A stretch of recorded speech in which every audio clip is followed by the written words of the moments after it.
Welcome to episode 186 of Two Amazon Sellers and a Microphone, brought to you by Solozo and NetRush.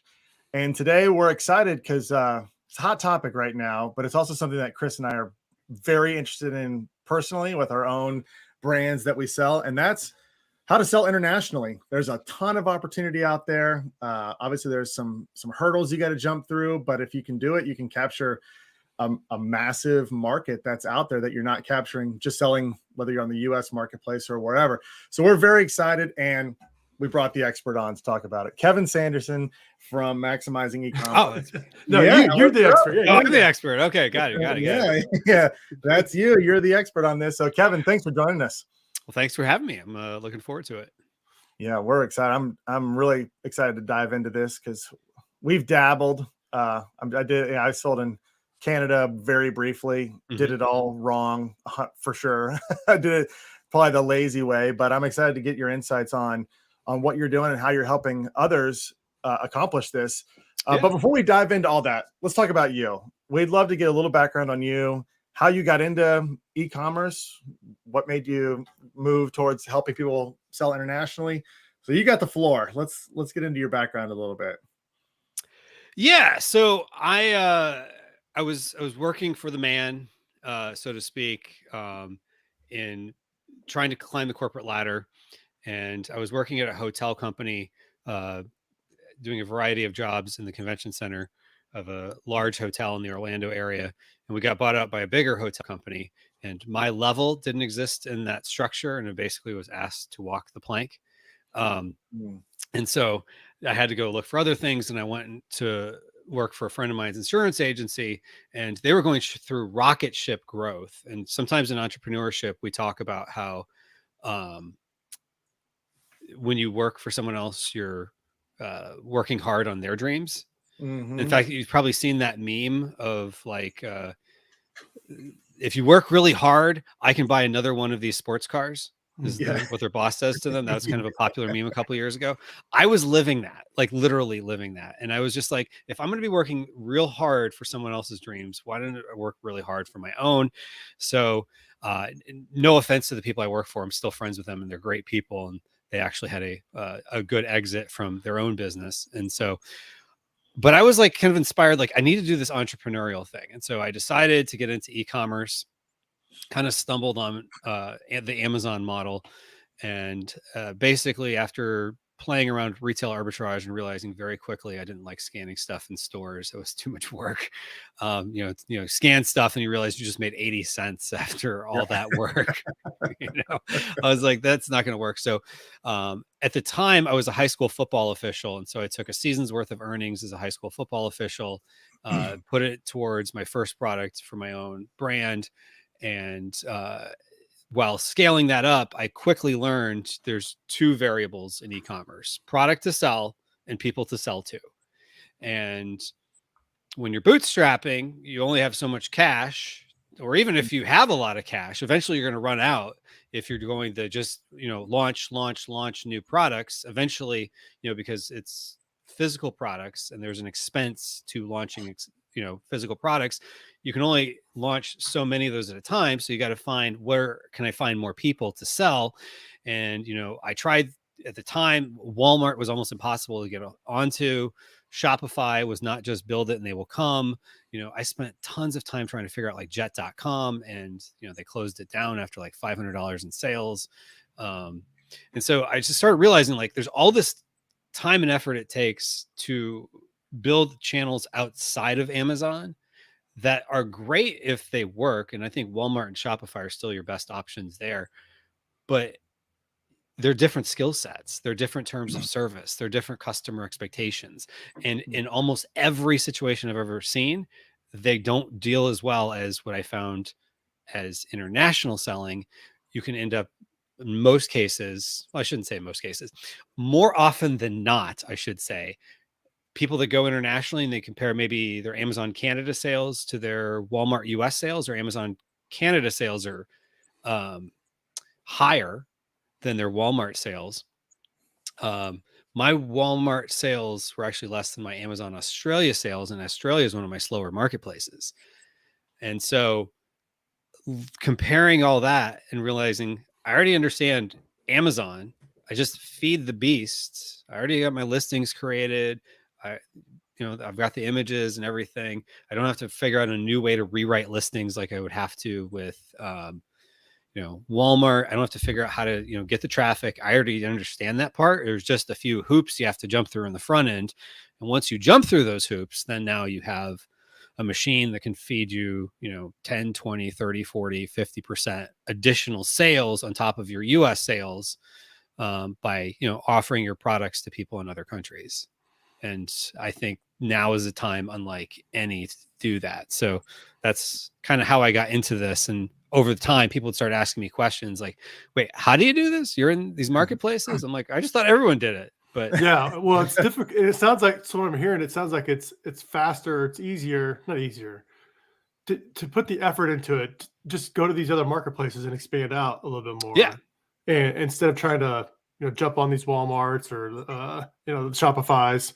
Right. It's right for your face. Just expand to other marketplaces. Right. Yeah. I don't think, I'm not saying don't go to Walmart, but if you have to decide because you have limited time, am I going to go to Amazon Canada and Amazon UK and maybe Germany, maybe Australia, or am I going to go to Walmart? I would say do the international ones first, then maybe focus. Once you got that dialed in, then maybe start looking at Walmart and, Shopify, that's great too, but like you have to get the traffic there. You start realizing getting traffic and converting traffic are completely different skill sets than basically Amazon is really SEO, really, when it comes down to it. Well, let's dig into that. There's a lot there in your story. What year did you start selling on Amazon?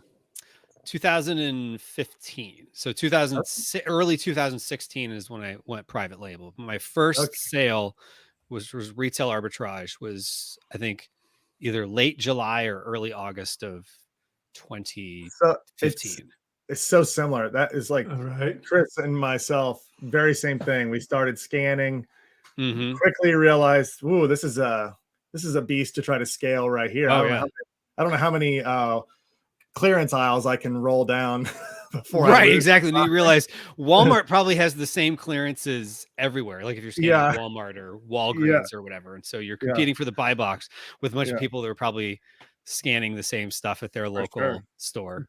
A great way. I'd still recommend this. I think it's a great way to learn the Amazon platform, though. Yes. With limited capital, you learn how to list products. You learn what, Seller Central looks like and all the things that you can do in there. And just, it really helps you progress to the next level, which would be private label. Plus you can build up some capital doing it that way. Exactly. And a lot of what prevents people from even getting started is not capital. It's not that they can't do it. It's not that it's that hard. It's that they haven't convinced themselves that it's possible. And I remember when it just the addiction we all have where we pull our phone out and flip the little thumb, which even as I do this fake, my thumb on this hand hurts more than the thumb on this one, because we all do it all day long. But I remember refreshing the screen and it went from a 0 to a 1. And this was the first day that I had sent stuff in RA, and it was I still remember to this day, it was like one of those little blue things you put in the freezer that you'd put in your cooler to keep your cans cold. Yep. It was like Walgreens had like taken their summer items and put them on clearance to get ready for back to school stuff.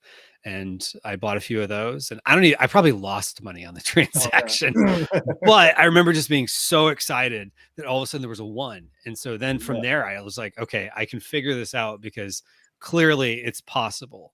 And so some of it is, to your point, like retail arbitrage for someone who's listening to this, who's been listening to podcasts for a long time and hasn't pulled the trigger, just do that. Like you'll figure out so much on the go, and don't worry about as long as you're not buying counterfeit items, you're I don't know that RA is a great long-term strategy, but to at least get started and get your feet wet, like I can't think of a better way to do it. I still love scanning it. I still like, I'll just still like, just for the joy of like seeing what it is and get that dopamine hit. Like, oh, I could sell this, but I never buy it. I'm like, no, I know how much. I don't know. I don't want to put the work into it. I got to package it. I got to create a shipment. Oh yeah. Well, and even worse than that, I had gone to my local Goodwill and was like scanning books.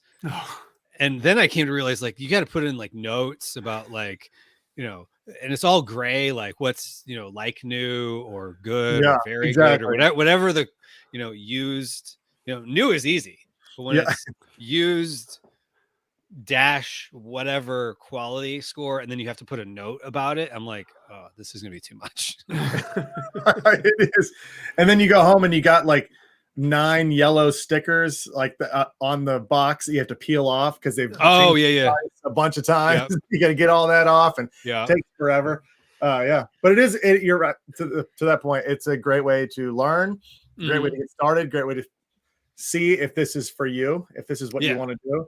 Exactly. But that getting sales, that euphoria never goes away. I mean, no, it really does. I've refreshed kind of chasing the dragon's tail after that point, but it's still fun. Absolutely. So then, at what point in your journey did you decide to create Maximizing E-commerce and start helping sellers? And what did that look like? Yeah, great question. So it was probably about a year or so into it. Just, I've gotten to know lots of people in this business, I'll just say. But at the time, I didn't really know a lot of people in the business. And everyone I knew like had no clue what I'm talking about. When I was like, everyone was always very curious, but a lot of people like, hey, can you help me out? Like, I want to try maybe doing that myself. And I'd spent all this time with like friends and whatever that like wanted to do it themselves, and they never did. Very few ever did. And it goes back to, they just hadn't convinced themselves yet. So I was like, rather than spending this time on people that maybe they're still stuck in their corporate mindset or whatever the case is, which is fine, but maybe I have just some like, okay, here's kind of what I've learned along the way. So I can just say, oh, you want to do that? Here, go here. My YouTube channel with, at the time, like 4 subscribers or whatever. And so, I could point people to something, and then just over time, like going to conferences and things like that nature, and just realizing when I talk about international selling, like people that were more advanced than I were like paying very close attention to what I was saying with like how to do it. And I was like, well, maybe there's just a need. And I realized, outside of service providers that are, have like, their freight forwarder or currency or translations or something, which is all great stuff, but there was nobody that was like, I'm a seller doing this, and this is what I've learned about the international part. And so I was like, maybe they're just a little bit of a hole, so to speak, and someone that can help people with the whole process, not just an expert in one piece of the puzzle, so to speak. Well, it's very confusing. And as a seller that's only focusing on North America, or even here in the States, you want to go to these marketplaces, but there's so many hoops to jump through. Yeah. And you got to figure out, like, is it worth the time and effort? Does my product even fit in here? I mean, with the help of the NARF program, that kind of was a good little thing by Amazon. I think there's just so much to do that doing it is kind of like taunting. Like, I don't know if I should do this or not. Yeah, exactly. And people, get kind of caught up in like, well, I'll just stay within the borders of the US. Yeah. Mm-hmm. And so I think that's why some people end up going to Walmart and figuring out Walmart, which I don't know how to run ads on Walmart. You got to figure out, they have WFS, which is like FBA, but like not everyone can get approved for that. There is Deliver, which I work with them and they're great. But there's just, you're figuring out a lot more details, new terms of service, new algorithm, new customer expectations. Everything's just a little different. And Walmart's probably the closest to Amazon in that respect, but still, like, there's a lot to figure out there. And then you build a Shopify store, and it's like you have infinite choices of all the things you could do and all the add-ons and all the apps, and then you realize that's just shiny objects, of like, oh yeah, I can get this app that's $10 a month, and it'll suggest at the cart, and you realize I've got 3 people a month going to the cart. Right. So is it worth it? You sound like you're talking about my Shopify store. Right. Exactly. Exactly. It's such a small percentage of what we're doing. Because it is different. It's difficult. It's a totally different mindset. Like you're right. It's you got to drive that traffic. Your conversion rates significantly lower. Oh yeah. than anything on Amazon. I mean, Amazon conversion rates, you can't even compare their conversion rates to anything else. It's so much different. But speaking of it, we'll kick off the how to sell international. I'll give you a little anecdotal story about me. Sure, go for it. So early on, I started about 2014, but early on, that's when they opened it up where you could have like the unified North America account, like where you in Mexico, and so that you click the button and you get open. I'm like, okay, I'll sell in Canada. And then I'm like, do I need a business entity in Canada? What about VAT taxes? How the logistics? It was just so overwhelming. So I started going through the process, and then, like I said, I got a little lazy. I was like, screw it. I'm just gonna ship something up there and see what happens. I shipped a box up there. It worked. It was easy to transfer the listing, sold them. But I never really got all the components in place to continue with it. So I haven't really continued with it, but it's something that I know is an opportunity for me. The products that I sell would sell in most marketplaces, and I'm missing out. So where do you start if you're, I mean, would you recommend someone, if they're going to start, do they start selling in the US marketplace first and then expand from there? Is that the starting point? Yeah, absolutely. I mean, the biggest opportunity anywhere in the history of e-commerce is Amazon.com in the US. And so hands down, your best opportunity is going to be in Amazon in the US. I've met very few people, and usually it's because all of a sudden they got into a very crowded market, and that maybe their not external, but their international sales off of the US beat their US sales. But with that being said, there is no other Amazon.com out there.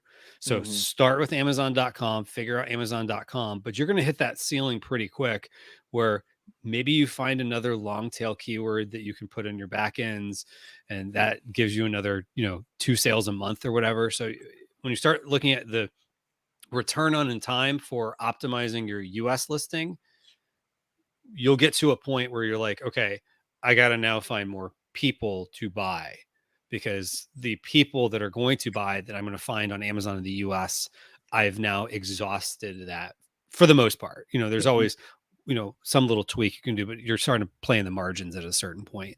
And once you start playing in the margins in the US of like, okay, little things here or there might help me, which you can get to fairly quickly. Then you start looking at like Canada. And I think Canada is the best one because so many people are like, oh, Europe, there's more people, but Canada is very similar to how people buy in the US. Go ahead, Chris. You're going to say something. I was just going to say, is that the easiest one to get into as far as like just getting your products into Canada, or like, is there some type of documentation you have to have, or like, how do you get in? Dustin probably got lucky here, and he's just throwing stuff against the border, and they just took it. I think it snuck through customs, is what I think. Oh, gotcha.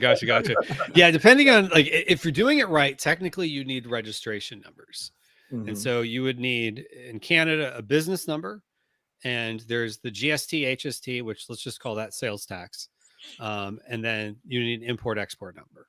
And so all of that is tied to your business number, which is like their version of an EIN. And you can use assuming someone's in the US and they have like a LLC in Missouri, they could use that to register in Canada. They don't need to set up a corporate entity in Canada.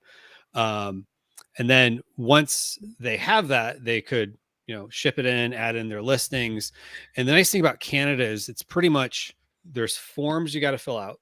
As long as you fill out the forms correctly, and you include your articles of incorporation or whatever your state calls your formation documents. You fax, I said that correctly, fax the documents in, save they're very friendly and they're very organized compared to a lot of countries, but they're still kind of 1997 with the process of faxing it in. But you fax it in, and then they're very first in, first out. So there's 3 different offices that deal with non-resident registration. So you just send it to the one for whatever you live. And if you send it to the wrong one by mistake, they're just going to forward it to the correct one. Like, oh, you sent we don't deal with Texas registrations here. So we'll forward it to the one in Nova Scotia or wherever that handles it. And so if you do it wrong, they're going to send it to you, and they're very nice. They're very friendly. So you send that in, and then they give you your business number. So Canada is kind of like level 1. And so then you get to the UK, which I think would be like level 2. So level 1, the sales tax is added on top of the selling price. If you put your GST number in, which we're not here to provide tax advice, but I would highly recommend to people for a variety of reasons, which we can get into. But I actually just did a video on my Maximizing E-commerce YouTube channel about why I think, my personal opinion is, it's to people's advantage to put that tax ID in and be responsible for remitting to the taxes to the authorities and not Amazon, because you're going to get some credits. And so why wait until a year later to get those credits back when you can be getting them basically throughout the year? And then what's left over you give to the government, which I'm overly simplifying the process. So nobody take any of that as like anything more than like something to think about as you're doing your research on this topic.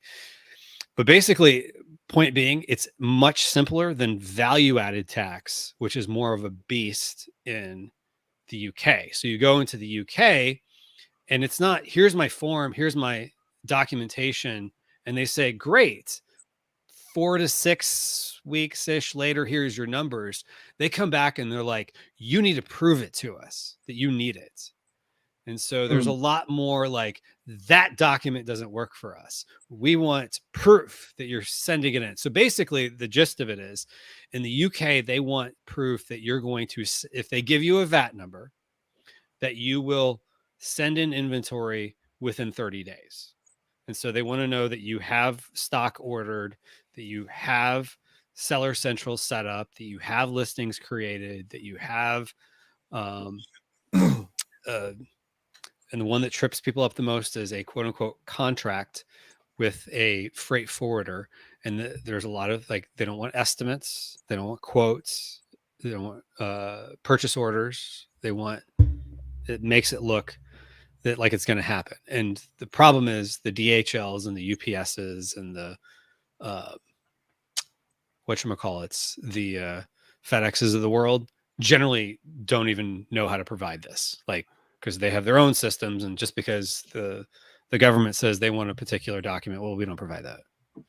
And so that can trip people up a little bit. But once there are some ways around that's kind of hard to navigate, and I want to be very careful in how I say it, because I want people to start implementing something and not fully understanding what they're doing.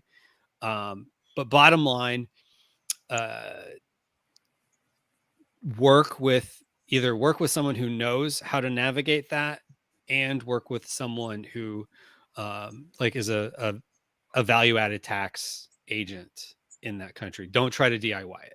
You could theoretically go on hmrc.gov or gov.uk or something like, I forget the exact URL, but basically their version of the IRS, and go register the number, but don't try to do it yourself. You're going to get in a world of whatever. And the problem is they're going to be asking you for documents that, even though they're speaking English, it's going to be in a different language, because they call things one thing. If you're in the US, the state you live in probably calls it something different, because not every state calls everything the same. And just as an example, the person I usually work with at Avast Accounting to do registrations was saying that, they might come back and say like, oh, you're going to sell on Etsy in the UK, for example, and you have a 3PL. Well, we need the Amazon FBA screenshot. Well, I'm not selling on Amazon.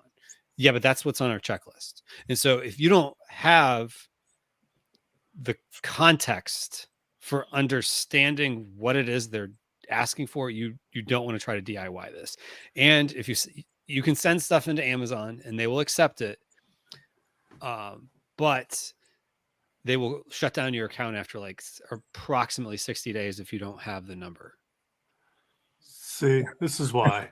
Yeah. You can get it reinstated, but yeah, this is why you got to work with somebody. This is why you got to work with somebody. Like you can try it, and then you got to be at a level here in North America before you even take your eye off of that. Because if you're trying to go to UK and Europe and all that, you're just taking your focus off of North America, which is already working well for you.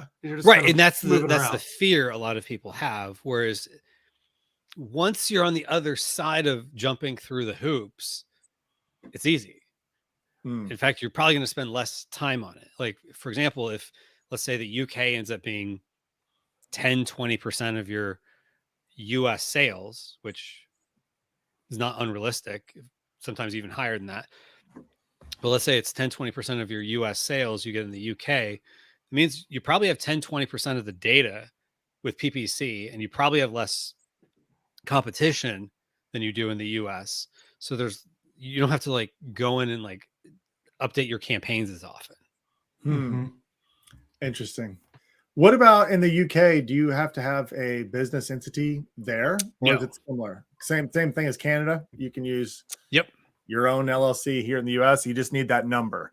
Yeah. Here's one of the things I'm going to say this, and this is again my personal opinion.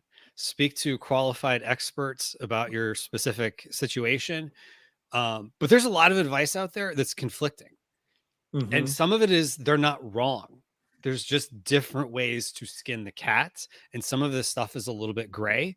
And so it goes back to what is the context? Do you understand the context of the things you're being asked or what someone is telling you? Like there's people out there who say like, oh, register an entity in the UK so that you don't have to register for a VAT number, which I'm not even 100% sure if that's still compliant these days.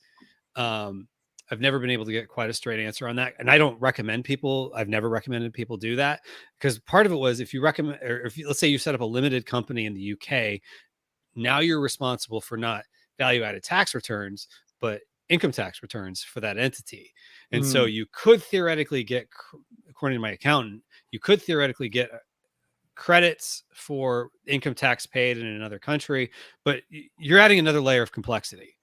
Whereas sales tax is a different bucket than income tax. And so value-added tax is essentially it's essentially sales tax. Okay. So go ahead, Chris. Is there anybody I could just be like, hey, I'll just sell you my product to the UK and you take care of everything else. I'll just sell you wholesale pricing. I think there is companies that do that. Now I'm assuming giving up margin and you're giving up control. And so how much do we want to give up margin and control? Because if you're selling something wholesale, well, the market is only going to bear X amount of pricing, So if you can't raise the price enough, then you got to cut into margin. And so whenever someone else is handling something, if you're selling it to them, then there's margin. But what if you decide one day you want to sell it? In that you're like, well, they're actually doing pretty well. And so my margin would be X if I did it. And so I would say, it's better just test it out yourself, because if you think there's a chance you'd level up into it, then great. Then might as well just do it from the get-go rather than selling it to someone else.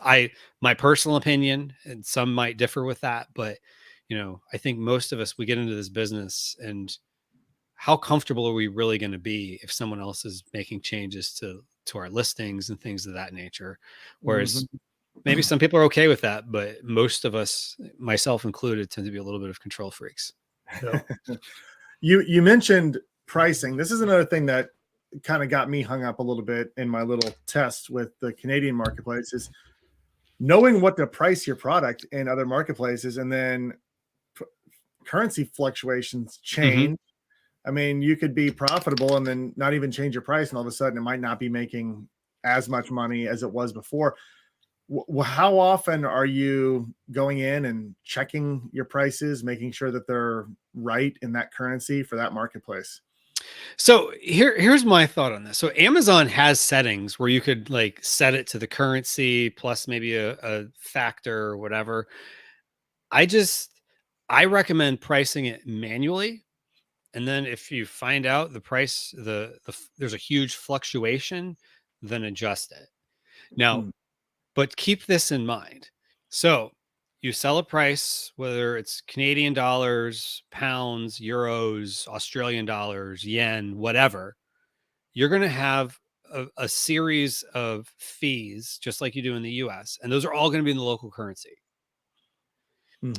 I also recommend people, in almost every situation, the math is going to work out in your favor to just have the PPC come out of your disbursements rather than putting on a credit card if you put on a credit card, because you lose every time money converts, you lose a little bit. And it's like we'll call it a hidden fee, because it's not outlined. It's just baked into the currency conversion.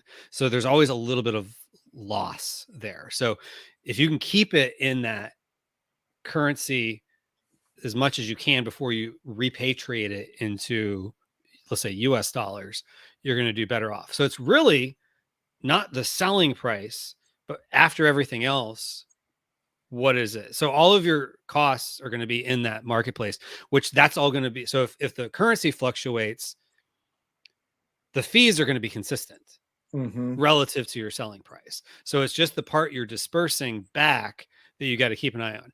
And Amazon's in Western countries that are all kind of tied in with each other.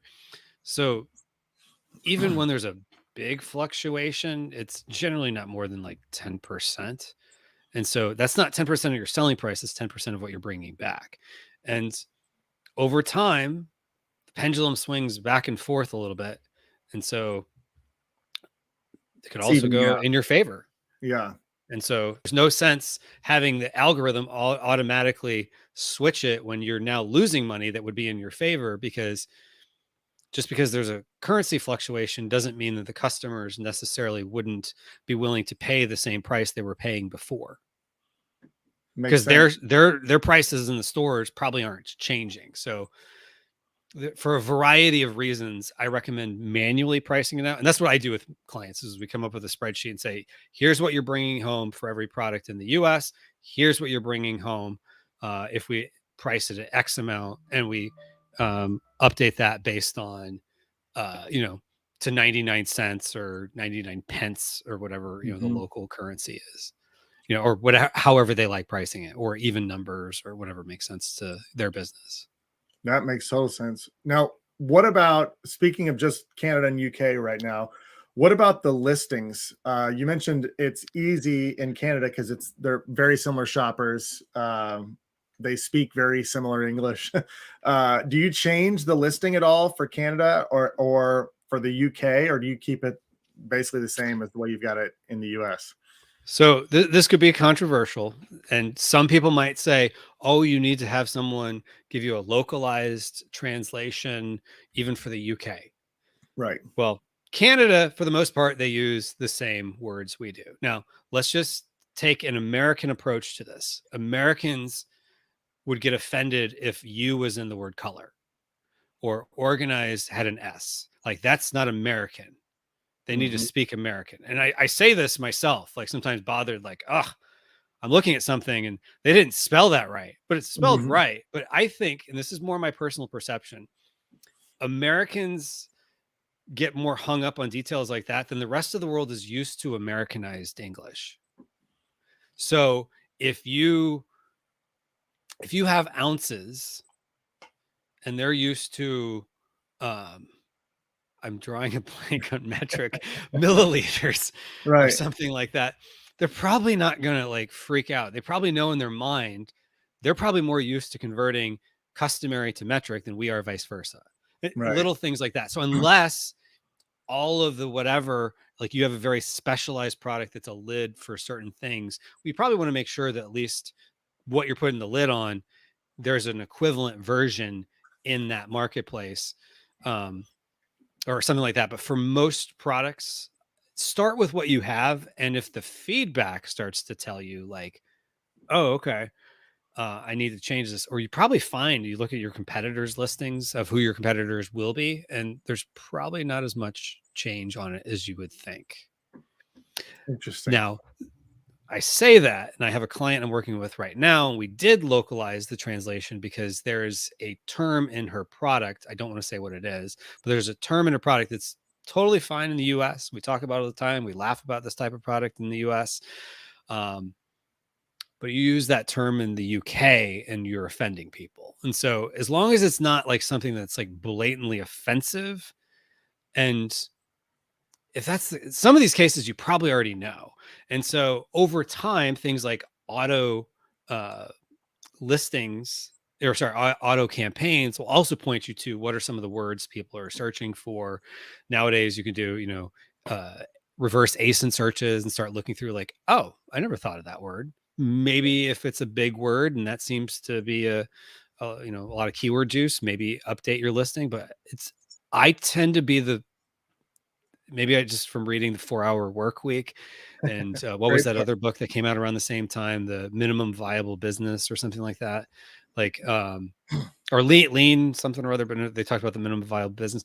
So always start minimum viable and just get feedback from customers and what's happening rather than getting hung up on what ifs.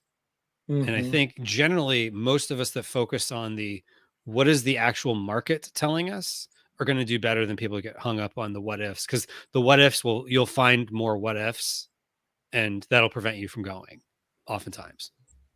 You mentioned phase 1, Canada, 2, UK. What other marketplaces are getting legs? What are places that are growing? Yeah, so I would say look into Australia's growing. So Australia is relatively new.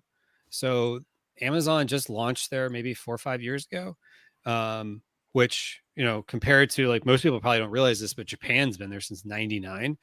Japan's a tougher one to get into for a variety of reasons. But I would say start with established marketplaces first.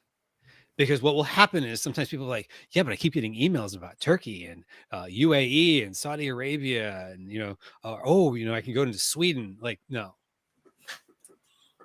Stay with the blue blood, the ones that are, have history. And that's not just because, I'm trying to think of the word I'm trying to say here. Basically, the bottom line is the customers are used to buying on those platforms.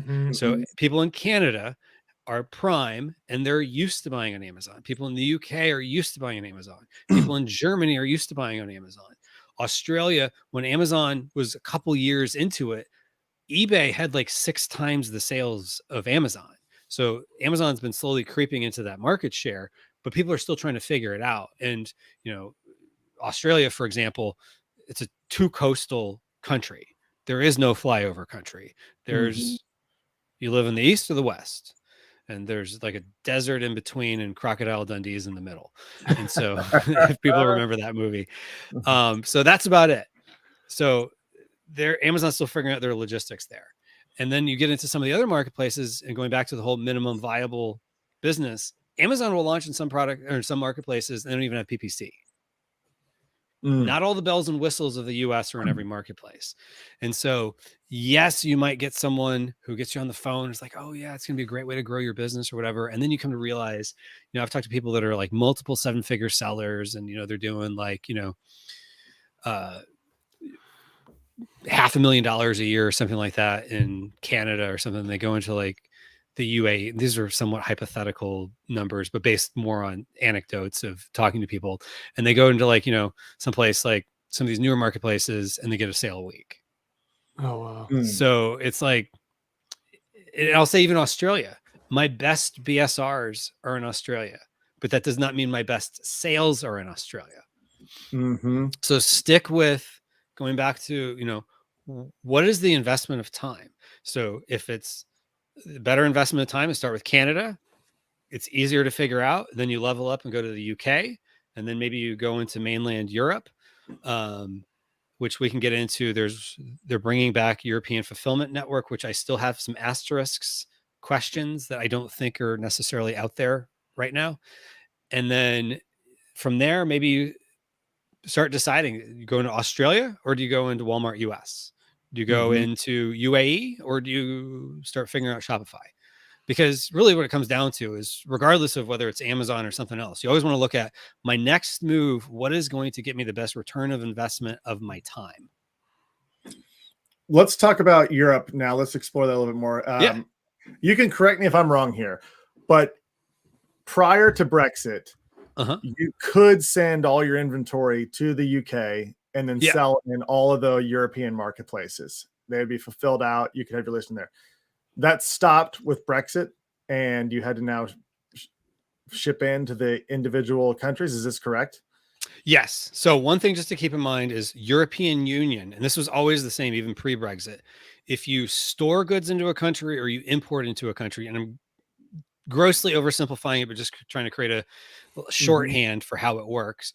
If you store goods in a country or ship into a country, you have the requirement for VAT for that country.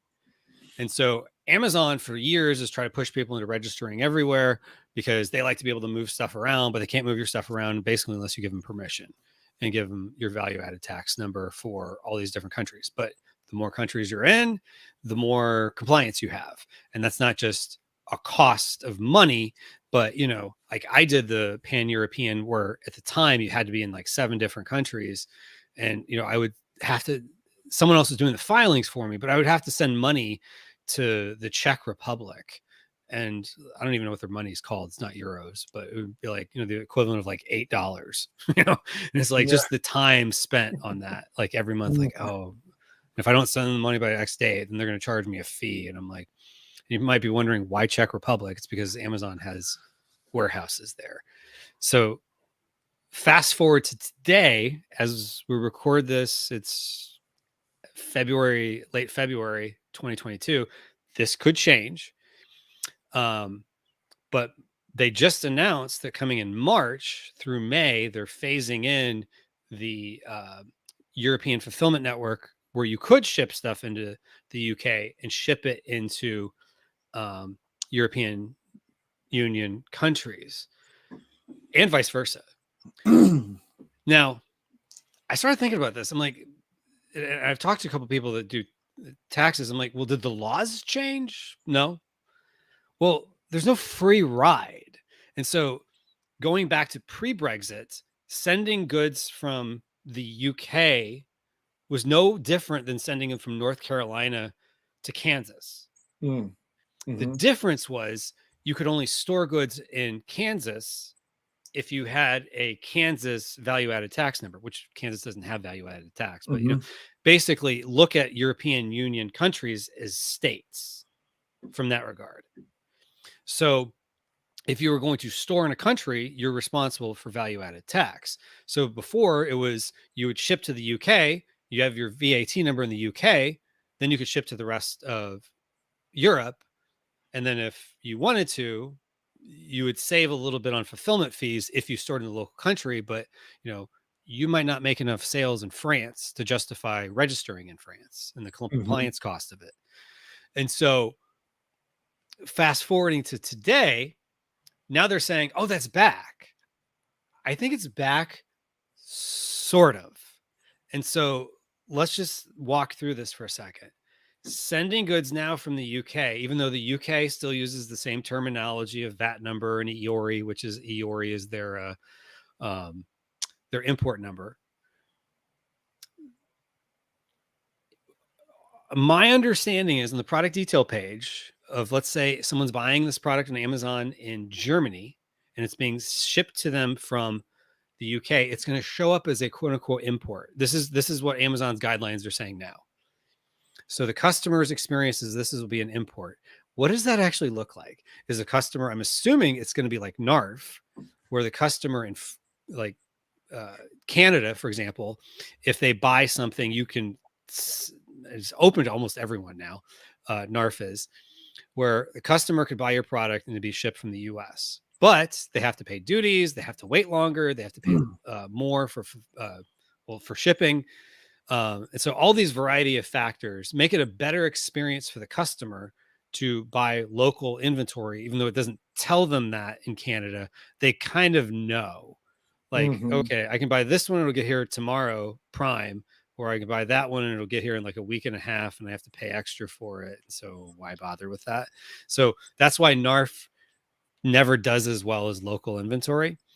I kind of get the feeling that that's basically how it's going to operate with UK to European Union countries.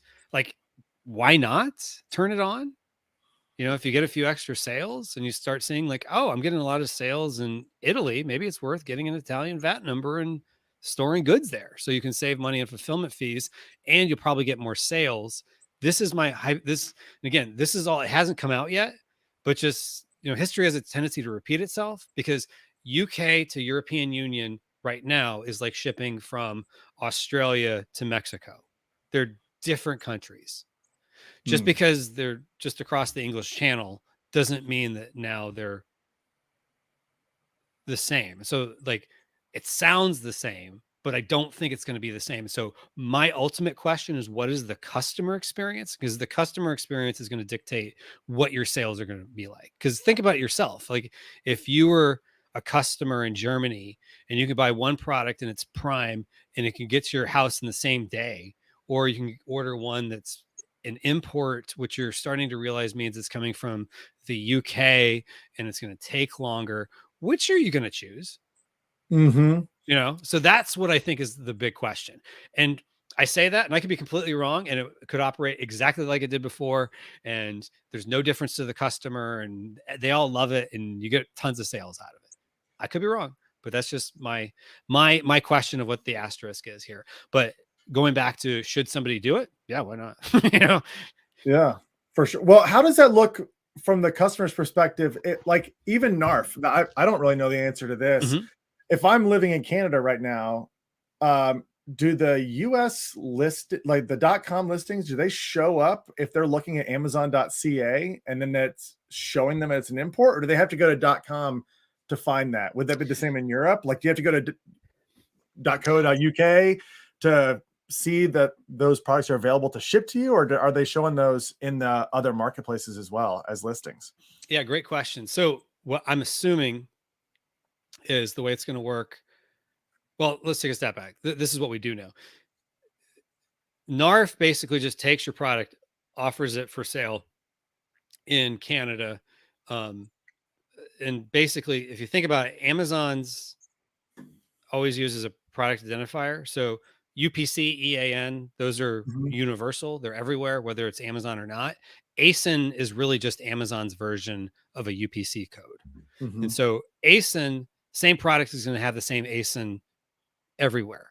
So that ASIN would be linked to Canada. And so NARF basically is, it's not necessarily your ASIN, it's really linking your ASIN, your SKU, which is your offer for that ASIN. I know most people probably listening to this are private label, and it's just your SKU is the only SKU offered for your ASIN.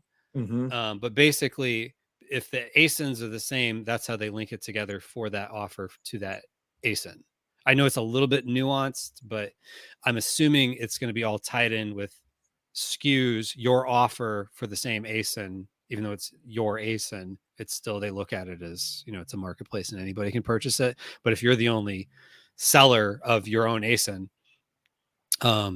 then it would be offered in Europe. Basically, they add your product, and if it's in Europe, European Union countries are all, for the most part, non-English speaking. So they're probably using like a version of Google Translate to translate it.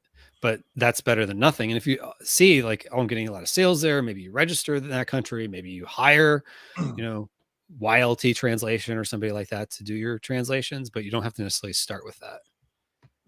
Makes sense. All right. We'll go last topic here. That's sure. Logistics. Because this is another one that just seems like it's a rabbit hole that you got to go down if you're going to do this. But so if you're deciding to go to the European marketplace now, or even Canada, okay, let's stick with Canada first because it's the easiest.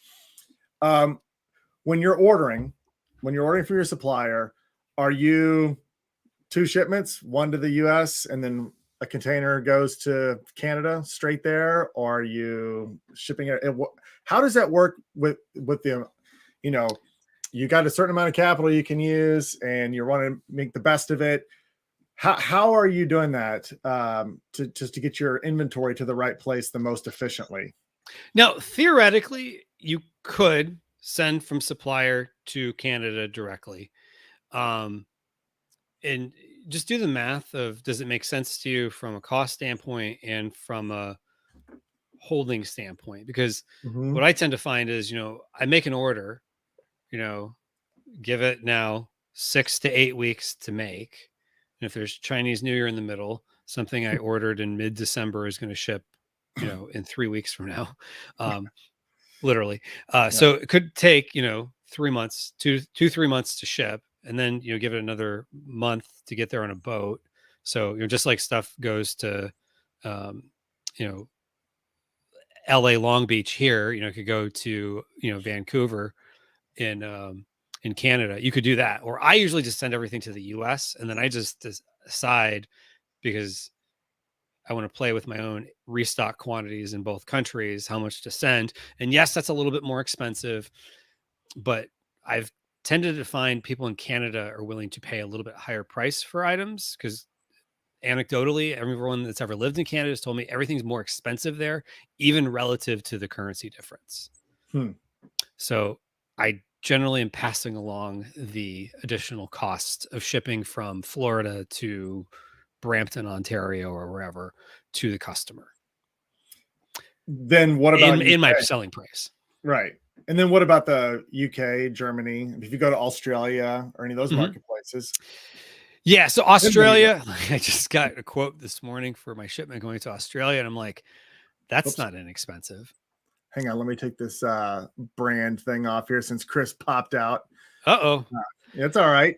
Yeah. So the interesting thing is, the Australia, you probably aren't going to be shipping a lot there, so you're probably more likely to do air shipments. And so I'm doing an air shipment. I'm like, wow, this is not cheap.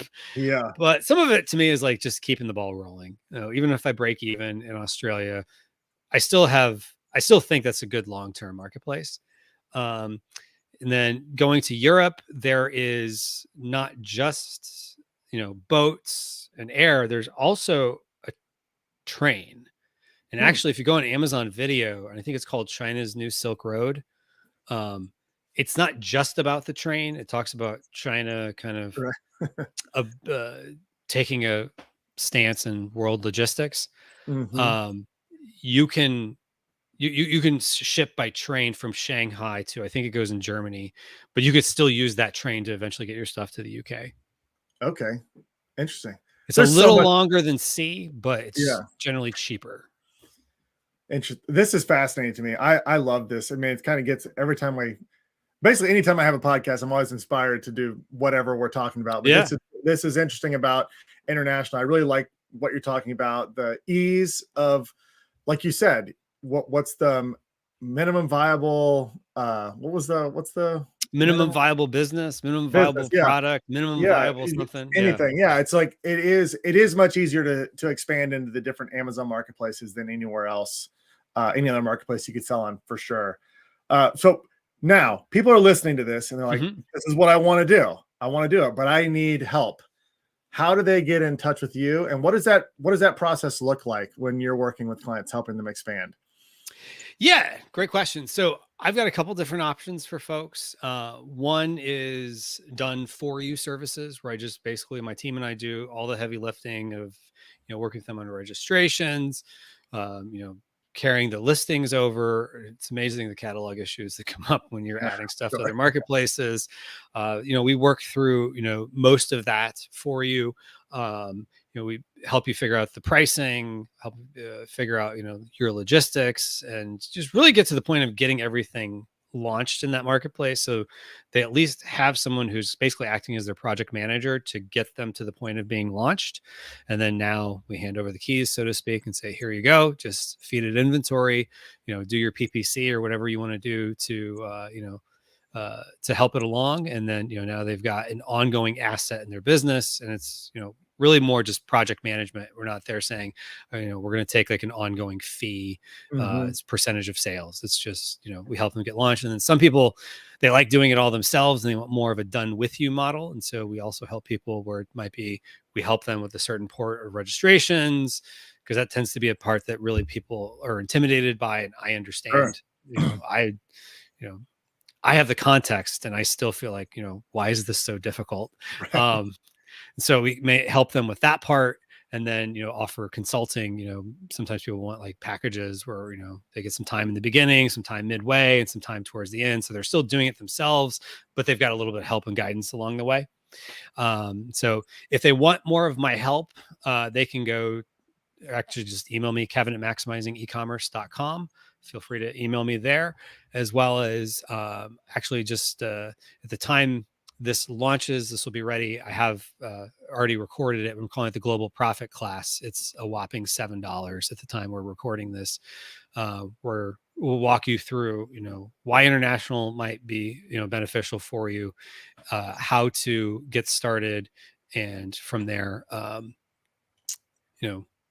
how to avoid some of the pitfalls along the way. And that's just go to globalprofitclass.com. That's a no-brainer. $7. Yeah. Nice. Yes. I've come to learn $7 is one of those that like people are more likely to follow through on it if they've pulled out the credit card and paid. Yeah. As opposed to you sign up for something free and you're like, I'll get around to it. But then it's like when you got $7, like I paid $7 for this. I want to make sure I get it. Whereas like, we all know $7 is like, it's not going to break the bank. No, but it's enough that we convince ourselves that the information is important. Absolutely. Kevin, thanks for joining us. This was a lot of fun. We loved it. We'll get you back on because obviously things change. Constantly. Who knows where the next Brexit's coming from? Right. So somebody could be listening to this in 2 months from now and be like, everything you said is outdated. Yeah, that's possible. Exactly. So we'll get you back on for sure. And everyone needs to go check out maximizingecommerce.com. Check out all the stuff you're putting out on YouTube. You've got a podcast. Mm-hmm. Is that Maximizing E-commerce? Yeah, also? YouTube, podcast, your favorite podcast app. Just look up Maximizing E-commerce, no dashes. Yep. Well, I encourage everyone to go do that right now. Reach out to Kevin if you're looking for the done with you or done for you model. They both sound really attractive. Obviously, you know your stuff. So it was great talking to you, and we really appreciate it. Thank you. Thanks everyone for tuning in today. If you like content like this, if you like hearing cool people like Kevin share their journey and share tips and strategies, make sure you're subscribing to this podcast. You can also see all of the live streams on Solozo's social channels, LinkedIn, YouTube, Facebook. It's everywhere. So you can go make sure you subscribe to those as well. Additionally, if you are struggling with your PPC right now in whatever marketplace you're selling, or you're expanding marketplaces and now you've got to manage PPC in 5 different marketplaces and it becomes overwhelming, that's where Solozo can help you out. You can go to solozo.com right now. You can book a demo. You'll get on a call with either Chris or myself, and we will show you the power of Solozo's platform to help automate and optimize your PPC campaigns in every marketplace that Amazon exists. So solozo.com, go check it out. Thanks, Kevin, for joining us. Thanks, everyone, for tuning in, and we will see you.